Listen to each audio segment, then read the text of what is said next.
Մենք եվրոպական քաղաքական համայնքին, եվրոպական քաղաքական վերնախավին հարց ունենք։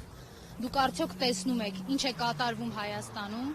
Դուք արդյոք տեղյակ եք Հայաստանում մարդու իրավունքների խայտառակ վիճակից։ Դուք տեղյակ եք, որ Նիկոլը պահում է քաղբանտարկյալներ։ Տեղյակ են արդյոք, որ Նիկոլը պահում է կին քաղաքական բանտարկյալներ, բանտարկում է աշակերտների միայն նրա համար, որ իրենք իրացնում են իրենց ազատ խոսքի իրավունքը։ Եվ եթե տեղյակ են, ապա այստեղից առաջանում է երկրորդ հարցը. արդյոք իրենք պատրաստ են Նիկոլի աթոռը պահելու համար քաղաքական առևտուր կազմակերպել հայ ժողովրդի կյանքի, հայ ժողովրդի իրավունքների եւ պետության հաշվին։ Մեզ այս հարցի պատասխանները հետաքրքիր են եւ Եվրոպան, եվրոպական քաղաքական համայնքը, որպես իրեն ժողովրդավարության հիմնական ժողովրդավարության համար պայքարող քաղաքական միավոր հռչակած երևույթ պարտավոր է այս հարցերի պատասխանները մեզ տալ։ Այս հարցերի պատասխանների կարևորությունը նաև եվրոպական քաղաքակրթության համար է եւ արժեհամակարգի համար է։ Մենք հասարակություն ենք, որը ապրում է եվրոպական քաղաքական արժեհամակարգով եւ մարդու իրավունքներով, բայց դա չի նշանակում, որ երեսպաշտությունը, երկերեսանիությունը, քաղաքական երկակի ստանդարտները մեզ համար պիտի դառնան նորմա։ Ոչ, դրանք մեզ համար նորմա չեն եւ մենք այսօր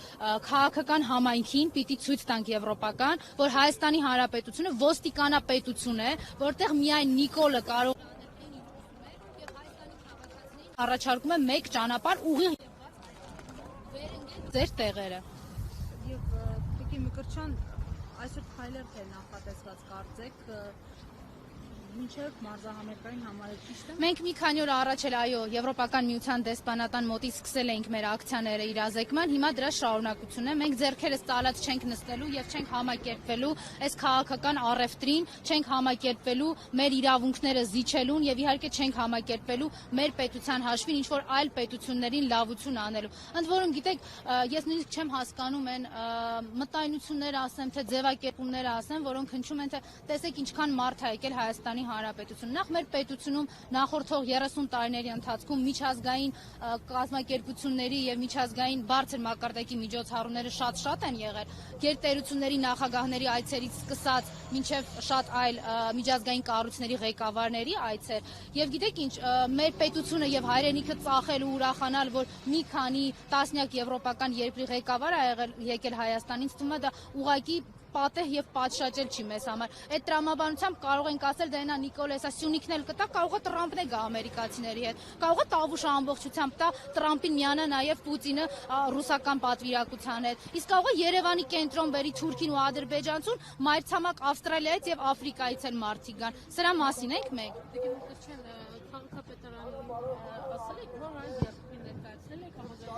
Մենք դուք տեսնում եք, թե մենք ինչպես ենք շրջապատված Նիկոլի ոստիկաններով, նրանք ովքեր պարգևաճար կստանան ամեն հայի քաղաքացու իրավունքները ոտնահարելու համար։ Ես չգիտեմ իրենք ինչ են պլանավորել եւ ինչ են իրենց հանձնարարել, բայց մեր մասով իրավական բոլոր ձևակերպումները պատշաճ են։ Մեր երթը մեզ արդեն միանում է։